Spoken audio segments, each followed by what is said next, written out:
네, 첫 번째 영상을 녹화 시작합니다. 제가 발표를 하기 이전에 여러분들에게 이제 타이포그래피 역사 스터디 프로젝트에 대한 간략한 개요와 형식들에 대한 소개를 좀 해드려야 된다라는 생각에서 이 영상을 제작을 하게 됐습니다. 이 타이포그래피 역사 스터디를 하는 이제 궁극적인 목적은 어, 첫 번째로는 여러분 스스로 디자인에 대해서 질문을 던지고 그것에 대한 해답을 찾아가는 어떤 공부하는 습관을 형성시키기 위함이에요. 여러분들이 이제 대학 생활을 하면서 이제 선생님들이 던져주는 것을 받고 그리고 이것들만 익혀서는 많이 부족하다라는 것들을 느끼게 될 겁니다. 어, 스스로 모르는 용어들 같은 경우에도 찾아서 할 수도 있고 음, 이제 스스로 질문을 던지는 거죠. 왜 구텐베르크라고 하는 인물이 왜 유명하게 된 거지? 이 사람은 왜 갑자기 인쇄 기술을 발달시킨 거야? 이 사람은 왜 갑자기 이런 뭐지? 그 활자라고 하는 것들, 금속 활자라고 하는 것을 왜 만들게 된 거야? 왜 그런 생각을 하게 된 거지? 이런 것들을 여러분들이 스스로 자료를 찾다 보면 어느 정도 유추할 수 있는 근거들을 발견하게 될 겁니다. 이렇게 스스로 공부하는 습관들을 갖게 되었을 때는 이 습관들은 다른 영역에서도 빛을 발하게 될 거라고 저는 믿어 의심치를 않아요. 두 번째로는 여러분들이 이 프로젝트를 통해서 이제 소책자를 제작을 하게 되는데 제가 원하는 소책자는 기본적으로 이제 서점에서 판매되는 그런 단행본스러운 것보다 조금 더 디자인이 더 많이 들어간 여러분들이 콘텐츠에 대해서 더 많이 이해를 하고 콘텐츠 이해한 것들을 디자인으로서 보여줄 수 있는 소책자를 원합니다. 그렇기 때문에 어, 여러분들이 조사하는 것, 그냥 주어진 자료들을 예쁘게 배열하는 것에서 만족하지 마시고 내가 디자인해야 할 컨텐츠들을 이해를 하고 그것을 어떤 방식으로 놓아야지 나의 컨텐츠가 디자인으로서 충분히 반영이 될 수 있는지에 대해서 스스로 고민할 수 있게끔 첫 번째로 이해를 하는 과정, 두 번째로는 그것을 디자인으로서 승화시키는 과정, 이것들을 하기 위한 어, 것이라고 생각이 들어요. 그리고 여러분들이 궁금해할 만한 것은 이제 발표의 형식입니다. 발표 형식은 뭐 앞서 이야기를 드리긴 했었지만 자유로워요. 여러분들이 PPT로 제작을 하실 수도 있고 음, PDF 파일로도 만드셔서 가지고 오셔서 발표를 하실 수가 있어요. 저는 지금 여러분들이 보시는 것처럼 워드 파일, 저는 이제 구글 문서를 이용해서 도큐먼트를 이용해서 이제 많이 이런 발표 작업들을 하게 될 텐데 제가 이렇게 하는 이유는 좀 워드로 작업하시는 거를 추천을 드립니다. 첫 번째로는 우리의 궁극적인 목적은 발표하는 것에서 끝나는 것이 아니라 소책자 제작이 저희 궁극적인 목적이에요. 그러다 보니까 이 컨텐츠들을 결국에 정리한 공간은 정리되어 있어야 하는 매체는 어, 소책자예요. 여기서 굳이 따로 발표를 위해서 굳이 시간을 들여서 디자인할 필요는 없다라고 생각이 듭니다. 하지만 여러분들이 편하시다면 PPT를 활용하시든 PDF 파일로 문서를 만드시든 상관없습니다.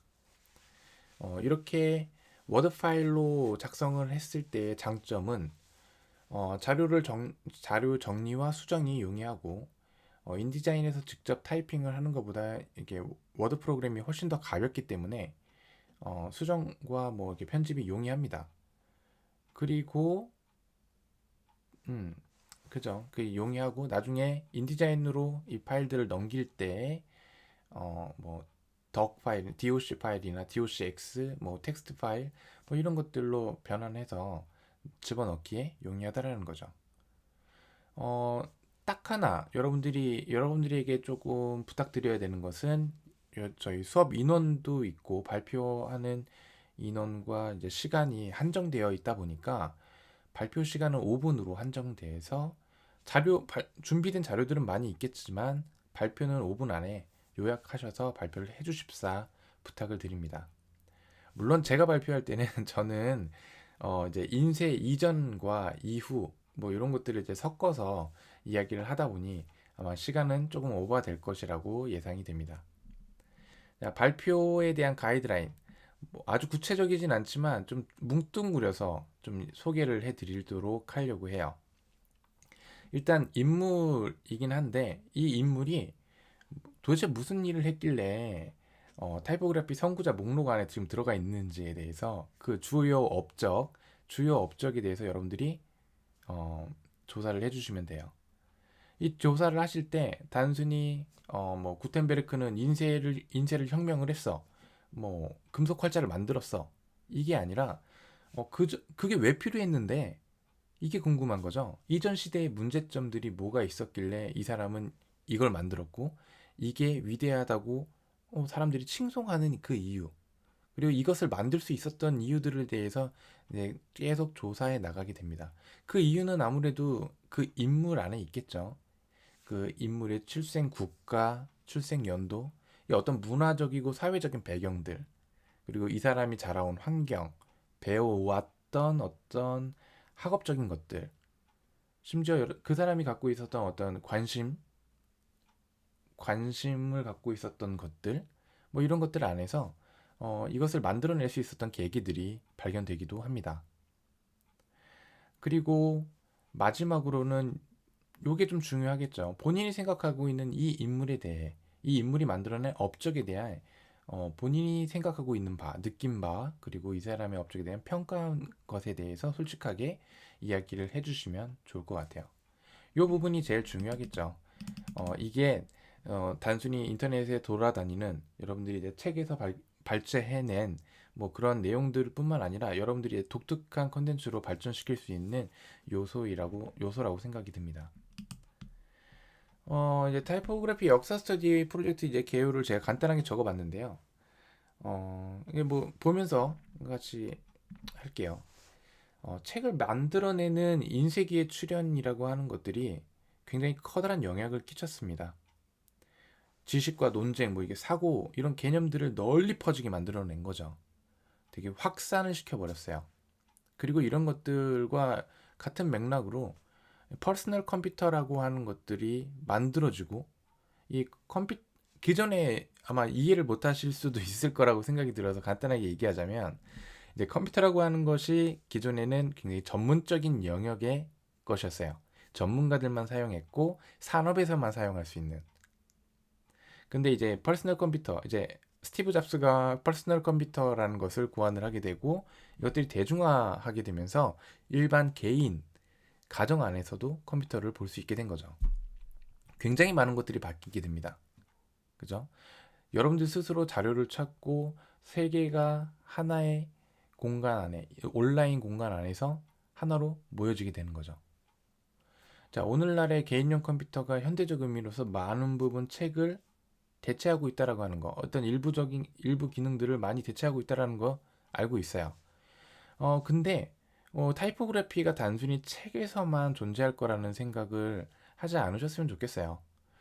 타이포그래피는 우리가 속한 읽기 문화라고 하는 것이 존재하는 한 우리에게 항상 가장 중요한 커뮤니케이션 수단으로 존재할 수밖에 없는 것입니다.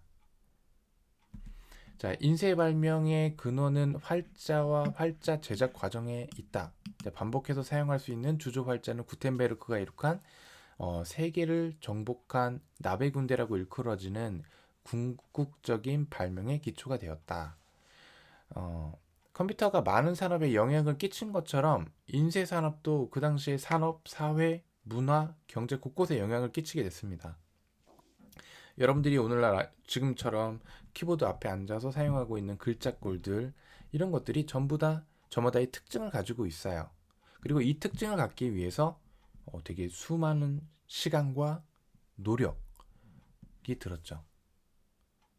그리고 그 과정 안에서의 그 서체마다의 고유한 이야기들도 갖게 됐습니다. 자, 오늘날에도 이 글꼴들이, 글자의 형태들이 살아남아 있어 여러분들의 이제 커뮤니케이션 문화에도 영향을 주고 있죠. 자, 정리를 하자면 우리가 하는 목적을 크게 두 가지로 나눌 수 있을 것 같은데, 첫 번째로는 사회적, 경제적, 이게 문화적인 니즈들이 글꼴에 어떻게 수용되어 있는지를 여러분들이 파악을 하실 수가 있다라는 거예요. 여러분이 조사할 글꼴들이 어떤 이유에서 탄생하게 되었고, 그것이 과연 그것이 과거에 국한된 문제일 것인가? 제 개인적인 생각은 그렇지만은 않다라는 겁니다. 환경과 기술 이런 것들이 바뀌게 되었지만 이 변화되는 거대한 맥락은 똑같이 흘러나가고 있다라고 생각이 들어요. 그쵸. 오늘날 우리가 디지털 환경을 위한 글꼴을 제작할지라도 똑같이 적용되는 문제이고, 과거의 인쇄 도구, 잉크와 종이의 질적인 문제로 인해서 섬세한 글자의 형태들을 구현하지 못했던 어떤 한계점들을 이것들을 이제 극복을 위해 이것의 극복을 위해서 다양한 디자인이 발생한 것과 마찬가지로 오늘날 디스플레이의 발전, 고해상도의 디스플레이가 생겨나게 되고, 그로 인해서 생겨나는 다양한 기술, 세태되는 기술도 있을 것이고, 새롭게 어, 등장하게 되는 어떤 디자인적인 기술들, 그리고 뭐 이런 것들이 막 발생이 된다라는 거죠.